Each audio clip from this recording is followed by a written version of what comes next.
பிள்ளைகளே, இயேசு கிறிஸ்து நாமத்தினாலே ஒவ்வொரு நாளும் இந்த வீடியோ மூலமாக உங்களை காண்பதில் மிகுந்த மகிழ்ச்சி அடைகிறேன், சந்தோஷப்படுகிறேன்.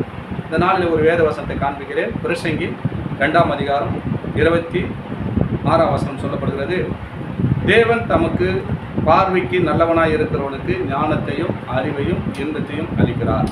இங்கே பாருங்கள், இயேசு கிறிஸ்துவுக்கு உண்மையும் உத்தமாக நடக்கிற அன்பு பிள்ளைகளே, அன்பு சகோதரனே, அன்பு சகோதரிகளே, உங்களுக்கு என்ன கொடுக்குறான்னு சொன்னால், அவர் நல்லவனாக இருக்கணுமா ஞானத்தையும் அறிவையும் இன்பத்தையும் அளிக்கிறாருங்க. நம்ம ஞானமான இல்லை, ஆனால் ஆண்டவர்கிட்ட போகிறவங்களாம் ஞானமான மாற்றுவார். அறிவு இல்லாத இருக்கலாம், அறிவு கொடுத்துருவார். இன்பமே இல்லை, சந்தோஷமே இல்லை, குடும்பத்தில் சந்தோஷத்தை கொடுத்துருவாருங்க. ஏன்னா தேவன் அப்படியாப்பட்டவர். தேவன் சகலமும் அவர்கிட்ட தான் இருக்குது.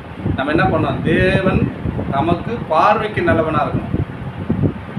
நல்லவனாக நடிக்கக்கூடாதுங்க, உண்மையாக நடக்கணும். இயேசு கிறிஸ்து வார்த்தையில் உண்மை உத்தமமாக இருக்கிறவனுக்கு அவங்கள பார்த்து ஆண்டவர் சொல்கிறார், அவருக்கு பார்வைக்கு நல்லவனாக இருக்கிறவனுக்கு அவர் என்னத்தை கொடுக்குறார், ஞானத்தை கொடுக்குறார், அறிவை கொடுக்குறார், இன்பத்தை அளிக்கிறார். அது இல்லாமல் பாவம் செய்கிறவனுக்கோ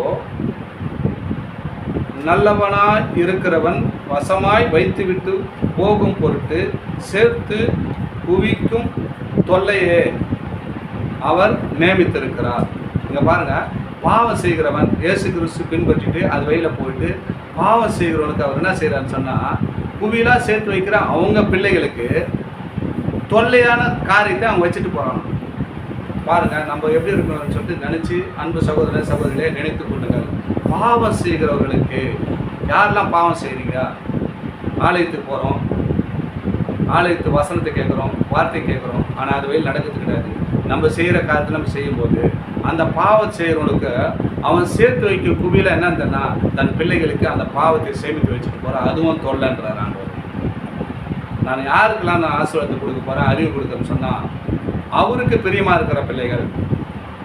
ஆலயத்துக்கு போகிறோம், ஜெபிக்கிறோம், பாடல் பாடுறோம், அநேக வசனத்தை கேட்குறோம், அது வழியில் யாரெல்லாம் நடக்கிறீங்களோ அவங்களுக்கெல்லாம் அவர் என்ன பண்ணுறாராம், ஞானத்தையும் அறிவையும் இன்பத்தையும் அளிக்கிறாருங்க.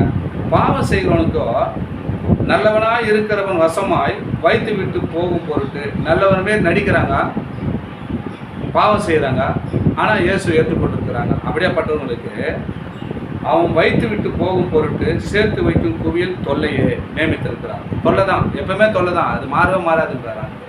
நம்ம என்ன பண்ணோம், மனம் தெரிந்து கொள்ள வேண்டும். இயேசுடைய வார்த்தை கேட்குற அன்பு சகோதரர்களே, இந்த வீடியோ பார்க்குற உங்களுடைய வாழ்க்கையில் அநேக போராட்டம் இருக்கலாம், பிரச்சனை இருக்கலாம், ஆனாலும் இந்த நாளில் ஆண்டவர் உங்களை பார்த்து பேசுகிறார். என்னன்னு சொன்னால், நம்ம இயேசு கிறிஸ்து ஏற்றுக்கொண்ட அனைவருக்கும் தேவன் பார்வைக்கு நல்லவனாக நம்ம மாறிக்கொள்ள வேண்டும். அவர் நல்லவனாக இருக்கத்தான் ஞானத்தையும் அறிவையும் இன்பத்தையும் கொடுக்குறாருங்க. ஆனால் பாவம் செய்கிறவங்களுக்கோ தன் பிள்ளைகளுக்கு வர சந்ததிக்கு நம்ம சேர்த்து வைக்கணும், தொல்லையை சேர்த்து வச்சுட்டு போகிறோன்னு ஆண்டவர் குறிப்பிடுகிறார். நம்ம மனம் திரும்பி கொள்ளுவோம், கர்த்தருடைய வார்த்தை கீழ்ப்படி நடப்போம், ஆசீர்வாதத்தை பெற்று அன்போடு வாழ்வோம். தொடர்ந்து இந்த வீடியோ பாருங்கள், லைக் பண்ணுங்கள். லைக் பண்ணால் வீடியோ பார்க்கலாம், சப்ஸ்கிரைப் பண்ணினா நான் போடுற எல்லா வீடியோவும் தொடர்ந்து பார்க்கலாம். ஆமென். God bless you.